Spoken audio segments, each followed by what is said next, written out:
All right, good day, everyone. My name is Alex Ofula. I'm one of the moderators here at the Black Blockchain Summit. So today, our panel, our baraza is on crypto and Black culture shaping the future. Crypto and Black culture shaping the future. So I think we'll start off with introducing the panel we have today. So maybe we can start with Dion. Am I saying that right? Dion, that's fine. Dion. All right. Sorry about that. Sure, no problem. Again, good morning. My name is Dion Bussey Reeder. I am currently the Chief Executive Officer with the Far Southeast Family Strengthening Collaborative, a nonprofit leader in Washington, D.C. that serves the Great Ward 8. In addition to that, I am also a business owner. I co-own a restaurant and a bar in a new facility that's a retail village for incubator business. Sycamore Oak, the name of the business is Dion's Good Food and Dion's Bar. In the next couple of months, I'll be opening up a grocery store. I think it's key that we provide opportunities for families for growth and also provide amenities east of the Anacostia River. So excited to be on this panel and see how I can contribute and also learn to bring more information back to the communities that I serve. All right, great. Nice to have you here. Up next, we can have Jomari. Yeah. Good day, everyone. My name is Jamari. I tell people go remember Jamari goes Safari is Ferrari. Jamari, it helps like a little bit, but I don't have a Ferrari. I have been on Safari. I've been in the space since 2016, where I was a co-founder of the Quantum Resistant Ledger, which had about $100 million network valuation at the time. Since then, I've also launched, I was a co-founder of Snowball, which was a decentralized autonomous organization, which is basically an organization that operates within the Web3 blockchain space independently without any intermediaries. That one had about 300 million under the smart contracts that I deployed there. It produced about $10 million for its users over the first 2 years of operation. And really the reason that I'm here is because I've been working now on an organization called Fi-Hub, the financial hub, where we've really been focused on the discovery and execution aspect of this space, where we're pushing for decentralized registries as a way of navigating through this space, customized implementation systems for nonprofits, faith-based initiatives, and governmental entities, and the empowerment and community unity using tools like Podium, which is a Web3-enabled social media platform. So those are kind of the perspectives that I'm bringing to the conversation today about how the Black culture can leverage and adopt these technologies for the empowerment and growth of our positions in a myriad of ways. All right. Thanks for that, Jamari. Welcome to the Baraza. And finally, we can have Kamari Ellis introduce themselves. Good morning, everybody. I'm Kamari Ellis. I'm a tax accountant, been in the financial services and tax area for over 35 years. I work with a lot of business owners, real estate owners, investors as well. And I'm guessing the reason why I keep getting invited to these because I love Black people, I love Black wealth, and I'm always thinking about ways to use our assets and our businesses to work for our upward mobility and ultimately our freedom. All right, great. Thanks for that, Alice. So to kick us off, based on your experiences so far, I'd like to know what thoughts you have around how you see cryptocurrency impacting Black communities, both in a positive and negative way. So maybe then again, we can start with you, Dion. Sure. I think that the first part of the conversation I think is important is that from my history of understanding the financial institution, Black people don't trust it. We've seen the financial institution not be fair to us. I mean, currently, as I stated, I currently own a couple of businesses, and the hardest place for me to get business loans is at our typical financial institutions where I bank. They see my money come through. They've seen in less than a quarter of a year, a very small business bring in close to $500,000 in sales and revenue, and still look at me strangely to even provide me a small startup business loan to continue the business to be afloat. So you're pulling from every avenue, at least my case, to keep the business afloat with non-employees paying them well above minimum wage. So the trust that we have in our community for the current financial institution is dismal. The way I see cryptocurrency is an opportunity for us to really unite our resources, cut out the middleman, and then provide more opportunities for more economic wealth in our communities. The unfortunate side of it, the disadvantage of it, is understanding it in the way that really speaks to the common person. And that's not what I've seen in my experiences with cryptocurrency. I know people who can tell me about it, but being able to translate that information in a way that it makes sense has always been our problem in our communities as it relates to financial information. Just financial knowledge, period, is something that we have almost ran away from because it's fear. So we got to get past the fear of understanding what money is and not being afraid of how money's generated, not being afraid of how to spend it, how to save it, how to invest it, how to understand it, and not make it be something that drive you, but make sure that you're clear on how you utilize it, how you invest it, how you save it, and how you grow it. So the conversation has to start there. How do you use money? And then once we get there, we unite ourselves, use crypto as an opportunity to educate and pull Black wealth together so we can expand it and grow it. So that's how I see it. I see it as a double-edged sword.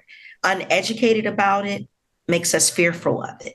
And we haven't done the best job in getting to those pockets of our community where we have to teach people financial, economic literacy. I'm not talking about how you save your money and you put money here. I'm talking about real financial education. What's important, not what my parents told me. Make sure you got 6 months of your mortgage in the bank and don't let your credit cards go below this. That's not what I'm talking about. I'm talking about how you truly invest your money, how you utilize your money, and how you allow your money to be power. We have to start there in our communities. And then I think we'll be more acceptable and more willing to understand what cryptocurrency looks like and how it can benefit our community. Yeah, thank you for that. I guess we've had quite a structured way of how we view in terms of how we use financial institutions that are not maybe quite practical in a situation as Black people. Even the way you're speaking about going to banks and getting loans and what you're actually taught growing up and not really being the reality when you're on the ground. So I think that's a pretty good feedback on that question. So I think the same question with you, Jomari, like what are the positive and negative influences you see that cryptocurrency has on our community as Black people? Yeah, no, absolutely. So the cryptocurrency Web3 space, for me, it's interesting because the African-American population in America is actually one of the largest adopters of these digital assets. We came in a little bit later than some populations, but our adoption has been really rapid and large. However, one of the things that differentiate us is that in our approach to it, the same pathways that other people have leveraged to enter this space has been a little bit different, which has made us susceptible to a lot of disadvantageous assets in this space, are protocols. So when we talk about that information need for better discovery and execution, that's absolutely vital, because despite our willingness and understanding that the systems that exist inside our geopolitical location inside the United States doesn't always meet our needs historically and presently, we have seen the need to move into this Web3 cryptocurrency space. So we've looked at Bitcoin, we've looked at Ethereum, we looked at these various assets as ways of rising our financial station and empowering ourselves. And that's beautiful, because Bitcoin has introduced to us the ability to come together as a community around a common economic concept. For Bitcoin is around this idea of hard money, a set monetary policy, and then said, okay, this is how you can potentially grow your wealth. However, what I'm saying is that we need to move towards is the creation of systems that represent our economic interests. We can implement systems, not just be consumers of these digital assets, but also be creators. We're talking about things like microloans, time dollar systems. We can introduce the variety of systems that we see inside other cultures that don't exist right now can be designed within these spaces, because it's a unique opportunity to create new financial institutions, ones that are decentralized and robust and different than what we are currently experiencing, where redlining and things where our color causes us to get higher interest rates or get denied. We can create systems that that empower us in new and interesting ways, but we have to create them within this space. We have to take the knowledge of what we've seen done with Bitcoin, with smart contracts, and implement them in a way that matches our interests. When I think about faith-based institutions, for example, like churches, there's opportunities for them to leverage that to better improve the efficiency of their operations, the way that tithing get broken down to communities, to share wealth between their members so that no one has need, for example, right? We can design these systems within this space in a way that's transparent, that's efficient, and that expands outside the boundaries of our physical location. And we are in this space. I mean, we've adopted art like as NFTs and music. We're in the gaming space. And then now I'm building stuff in the social media space to provide the platform and space for us to discover and execute on these assets in a way that rises the information that we need higher, and then the decreases of the disinformation. We also need to see centralized registries and things of that nature. So that's kind of my perspective about the benefits, the disadvantages of us approach this space, the kind of solutions that I've been seeing. All right, thanks for that, Jomari. Ellis, what are your thoughts on the question? I mean, how about a follow up both of them? I mean, I thought they both were spot on. Deanna, especially, I hope I'm saying her name right. A lot of people, I feel, in our community don't really understand what real economic leverage and impact is. So I totally agree with her. But I also agree with Jomari, right? I mean, there's a world of possibility out there. But what I do see is that we are running to trying to make the quick buck and not the long-term investment, not the long-term infrastructural play. And that's really where the real, I don't want to say money because it's deeper than money, but that's where the real leverage is, right? You know, when you're looking at, I think Jomari just mentioned redlining. Well, if we start using smart contracts for deeds and homes, how can that be used to protect our assets, our real estate assets, in terms of gentrification and quick sales and also funding other assets?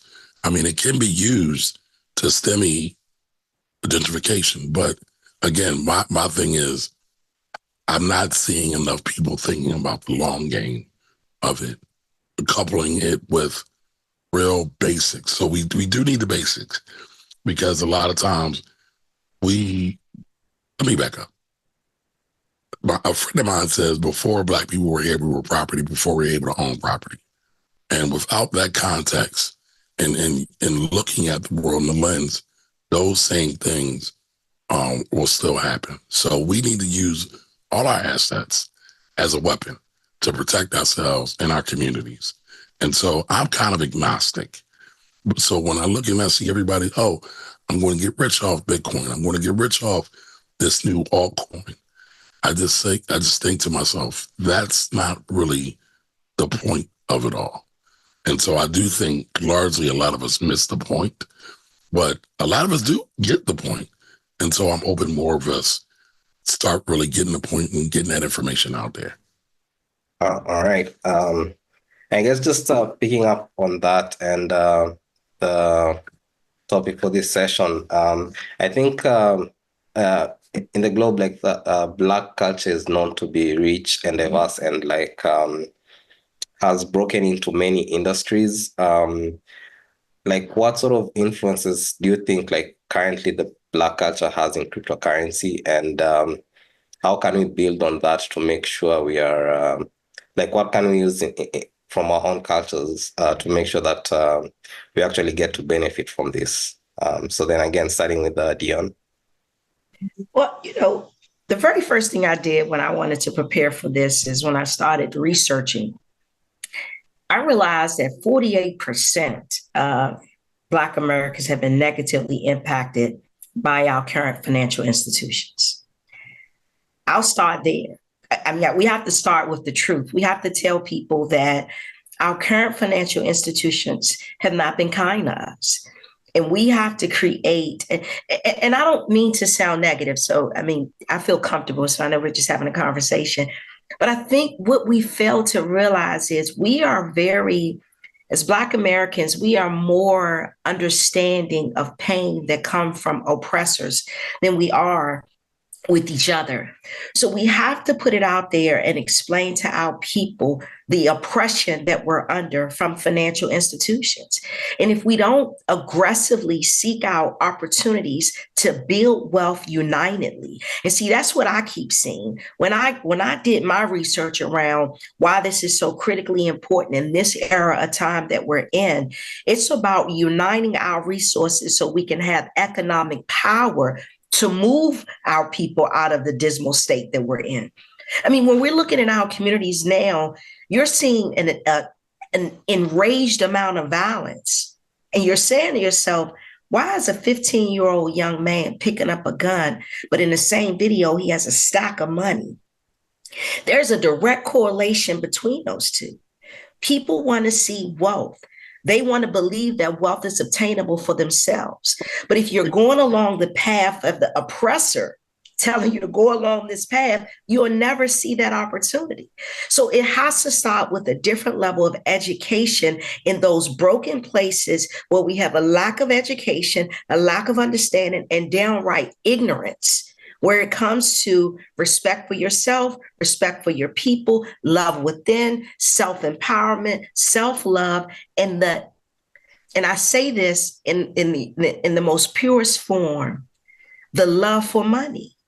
Because when we put money first and not the love for our people and the unconditional love for what I believe, I believe in God, but whatever that power is that ignites you to get up each day and do right by people, until we deal with that, a lot of the stuff that we're trying to do as people will not be united and move us forward. And money can actually drive that.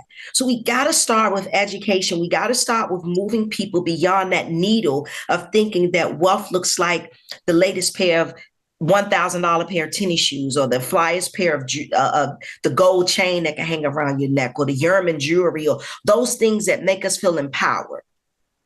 We got to start with basic fundamentals of understanding money. Some of the wealthiest Black Americans don't understand money. Some of the people that we look up in our communities that own the churches or run the organizations don't understand money. And you guys do. So we got to figure out, and I'm going to beat this until I can't beat it anymore. If we really want to see something different, and I'll throw it to Kamari, because he started the conversation off with his background in financial wealth. If we're serious about it, we have to figure out how we unite people at a very small basic principle. I did something recently called the cash benefits transfer program. We started giving Black people $5,000. Tell them, do what you think you could do with best with it. We saw more people invest their money to grow wealth than we saw people waste their money just to have a quick excitement. So I believe we do the right thing when we have the right opportunity. So I hope that answered your question. Yes, I think at a high level, getting that we shouldn't be pulled into how our oppressors operate, and instead look internally, operate from a place of self-love. All right. And understand what money looks like and how we spend money. The education that Kamari and Jamari has to do is their job. It's not mine. I'm just going to open up the doorway to get them into the people. But Kamari and Jamari, they're the ones that got to do the work to educate us on how we do this in this era of life that we're in now before we miss the window. So make sure we say that part. It's their responsibility. They're the teachers. Our.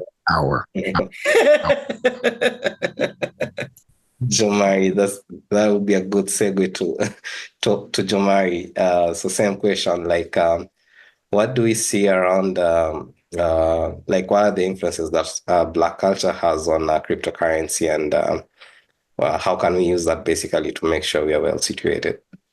Are you on mute, Jomari? Yes, okay, thank you. I think the thing that's interesting is, as we talk about the Black culture inside this space, while Black people are present, I don't think at this point our culture has allowed itself to immerse and integrate into what exists into this space, right? So even just earlier, she mentioned a program that she did that gave money to people and then allowed them to invest in, right? Or to use it as they see fit for their lives. Those type of systems, I think, are what is missing from this space. It's people designing and allow us to have scalable implementations of just those type of systems so that people can actually, so there's a thing called DAOs, right? which are decentralized autonomous organizations, which are basically programmed orgs or programmed systems that allow you to say, I want this system to work like this. I want the money to flow like this to these people under these conditions. And if this or that happens, then they do this, right? We need to actually take the time to take those type of systems that we see are effective and that represent our community and empowering us and implement them in this space, and then start onboarding people to leverage them so that they might be able to kind of reach people in a more global or national sense outside of kind of our localized area. Because right now, like she might be doing that in DC or might be happening in Maryland, right? But there's Black people across the United States that would benefit, right? So these systems allow us to reach outside of our more narrow, like, cultural commitments to reach like the larger the diaspora, that larger movement of Black migration across the country and have an impact.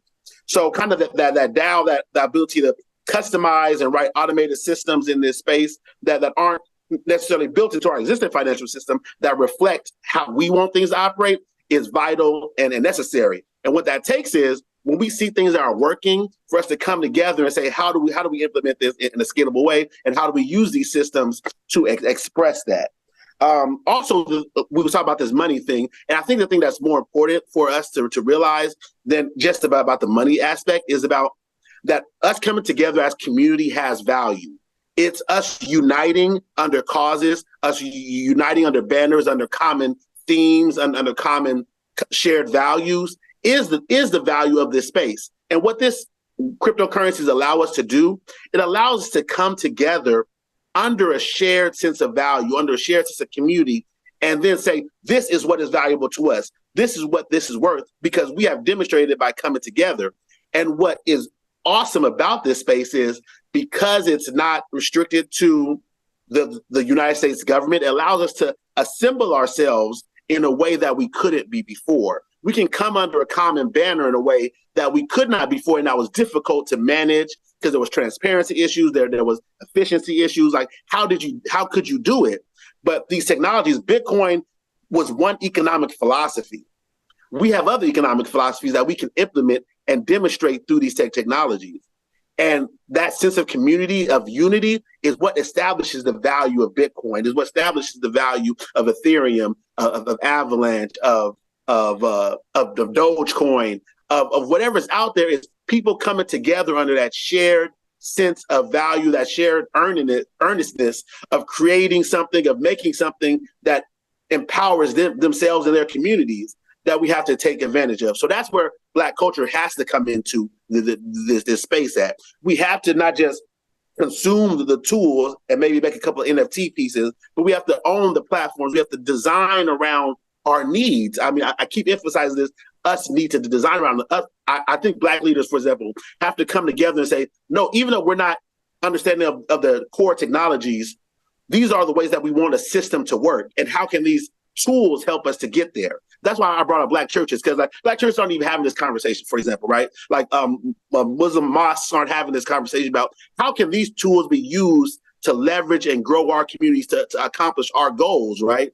So that's what we have to do from the people that's actually in these communities, say, what are the shared common systems that we can improve on and implement in this space? And then that will be scalable across the country to reach our goals. That's my mentality. It's like, it's not just, I'm a builder in this space, right? But I don't understand the intricacies of every organization, of every process. Like McDonald's works because it has a process, right? Because they have the McDonald's way. There's a Black culture way of accomplishing some things that we have to implement on chain, in these spaces, to change the way that our community even thinks about what these assets are. It's not just money, it's community. It's opportunity if we establish it. All right, thank you, Jamari. Over to you, Ellis. So, thinking about that question, right? How does the Black community influence blockchain? The one thing that comes to mind is that, we create what's cool, right? But we don't really control it once we create it. And then we definitely don't own it.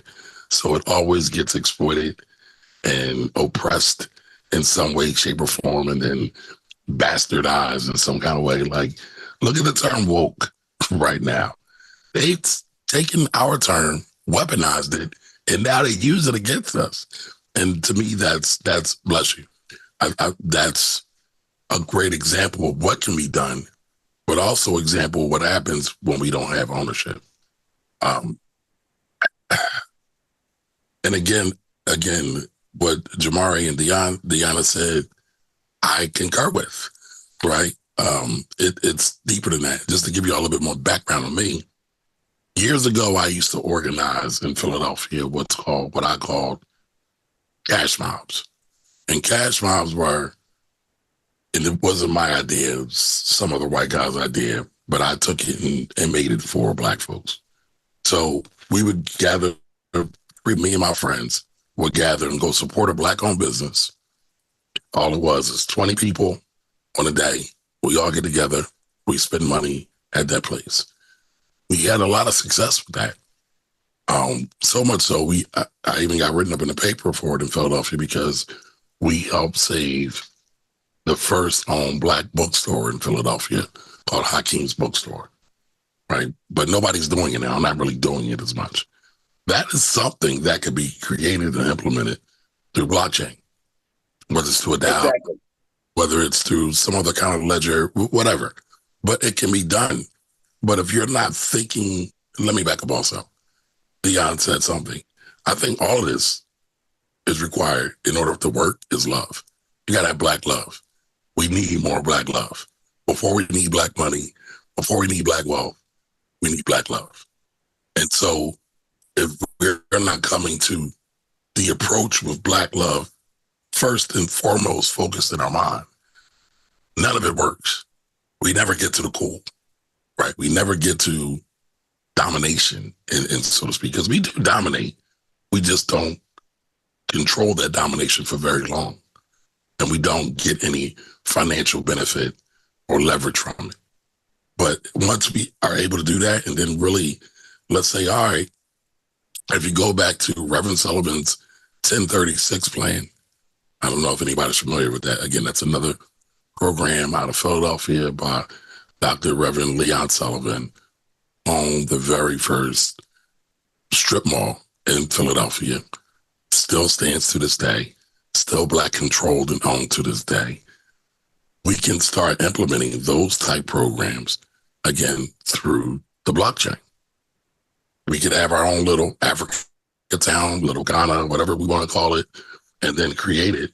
And we could start off small, and we can create that through some type of blockchain technology. So, but again, it just takes that and not really getting caught up with the fanfare of everything, you know? So lastly, I'll say this, Isaac Hayes Jr. or the third, I always get his names wrong.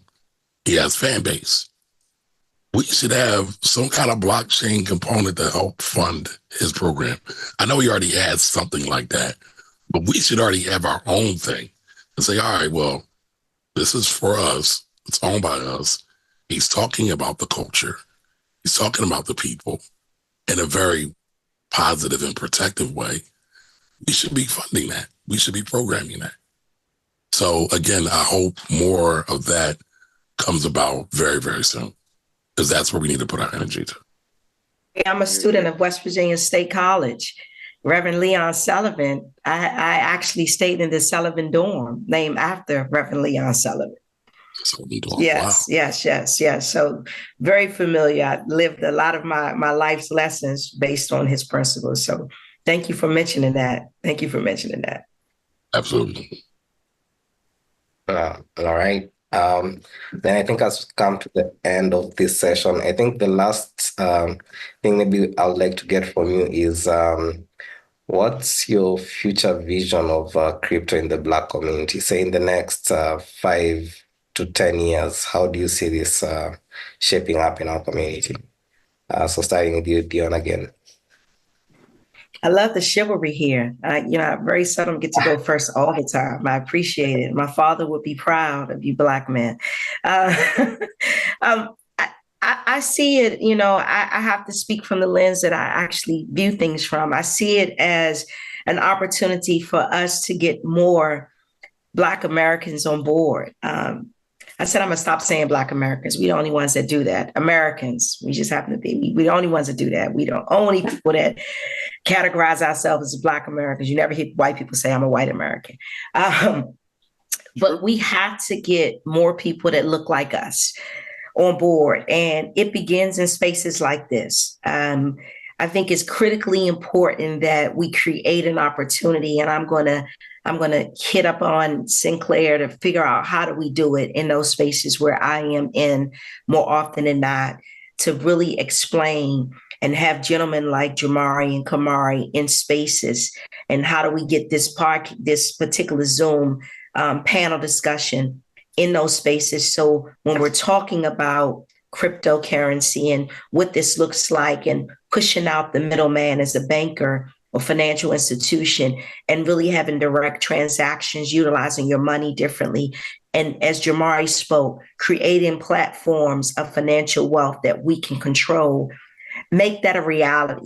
But it has to start in those small living room conversations, almost like a campaign.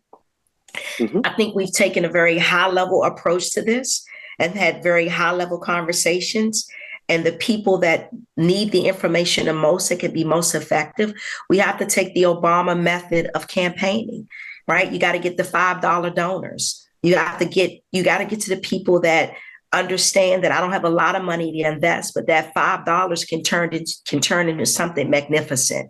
And if people don't believe that, and if they don't understand, and you're not speaking a language that makes sense to them, they're going to be left behind. So for me, the beginning stages of this it must be, it's vital, it's pivotal for us to get in those spaces, have very plain conversations, those living room conversations, and make people understand what crypto looks like, how it benefits us, what's different about this than our typical current financial institutions, and how collectively it'll have a better impact and a more longstanding impact for generations to come for financial mobility and financial sustainability. So I see it that way. And thank you so very much for giving me an opportunity to be here. Yeah, thank you as well for sharing all this with us as well. Jamari, so what's your future vision for the Black community in crypto next 5-10 years? Yes, no, next for 5 to 10 years. So the space has been since 2008. So now we're 16 years in now. So the 5 to 10 years, almost double where we at. So in 5 to 10 years, what I imagine and desire to see is that one, not only are we creating platforms or being part of platforms that represent our interests, but we're actively using them. Like she just mentioned living room conversations, like the smaller meetups, right? That's actually the foundation of a lot of this space as it exists. It was people coming together in small groups, talking about their vision and their interests, and then taking the time to download a wallet, show somebody else how to implement it, right? So I see in 5 to 10 years, that process being a scalable implementation. There being very clear walkthroughs where somebody just says, okay, I want to get in this space. And as they download the wallet, it tells them the next step. It says access, whether it's USDC, a stable coin, a Bitcoin, a specific digital asset, and then walks them through how to use that asset inside the space, whether it's for a game, acquiring art that they like, or using it on social media to vote up or down the person that they like or has posted a picture or video that interests them, that aligns with their interests, right?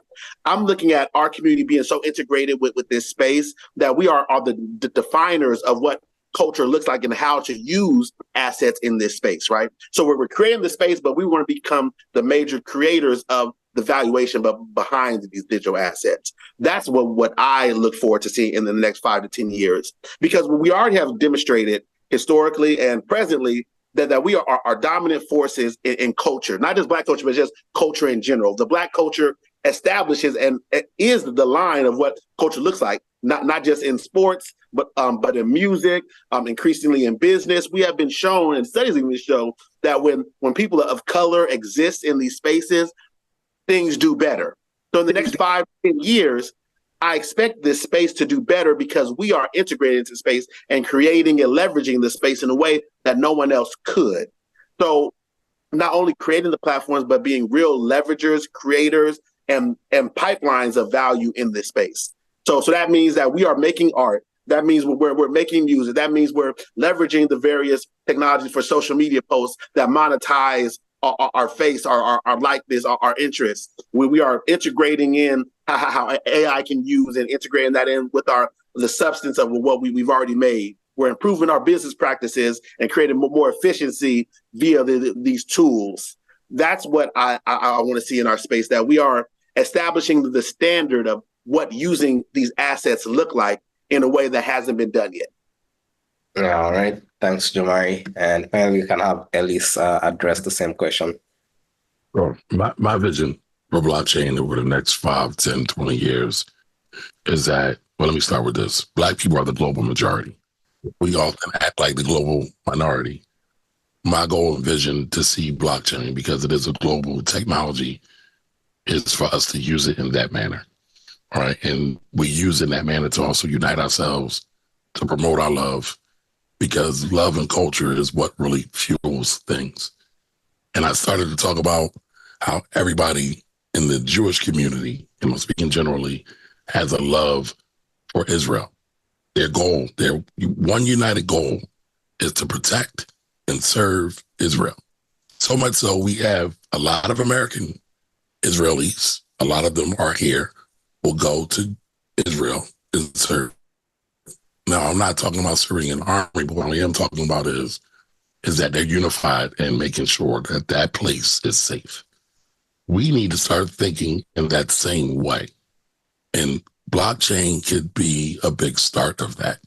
So I can work with a brother or sister in Kenya, that sister or brother in Kenya can work with me, or in South Africa, wherever in the diaspora, we can work together and we can share culture, because the culture is different in Kenya. The culture is different in South Africa. The culture is different in Philadelphia. But guess what? We all still have a uniting bond, and really get down to it, we're all kind of the same people. And I'm not trying to marginalize or take away from anybody, but a lot of times we all like a lot of the same things, and we all like freedom. And so I would love to see us use blockchain more for freedom, like other communities use the financial system and political systems for freedom. You know, Jomari talked about using social media to vote up and vote down. Well, we have a lot of disinformation going on right now on social media. It would be great if we were able to control one of our platforms and say, all right, these are the standards that we need for content creation. It has to meet this standard. This is also a journalist thing.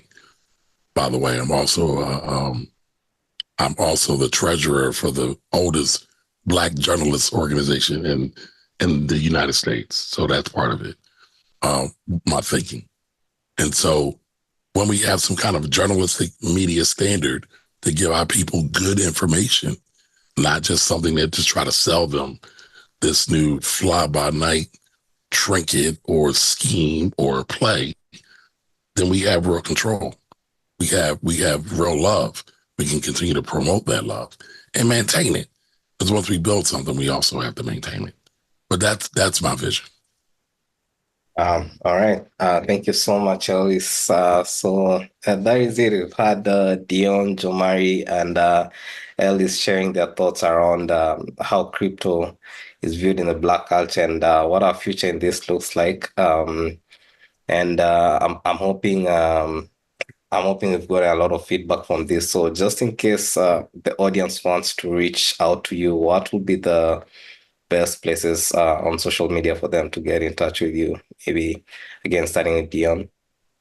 Yes, Dion, DIONNEFORDC, Dion for DC, on all social media platforms. Dion's good food, but the best way is Dion for DC. Thank you. All right, Jomari. Yes, name is Jomari, Jomari. On Twitter, I'm Jomari P, Jomari _P. And on most other things, I'm Jomari P without the underscore. I'm also on LinkedIn as Jomari Peterson. And any social media you use, I'm probably on it under some variation of what you just heard. Feel free to reach out. I love to talk and be an asset to others. All right, Alice. Sure. Again, my name is Kamari, Locamari, very similar to Jamari. You can find me on all social under The Finance Rebel. The Finance Rebel. My whole money and community ideology is all kind of mixed into one. So again, The Finance Rebel, YouTube, Twitter, Instagram. I'm on Instagram a lot, probably too much, but you can find me on all the platforms. All right, thank you for that. So that brings an end to today's Baraza, and stay tuned for the rest of the sessions for the Black Blockchain Summit. All right, thank you.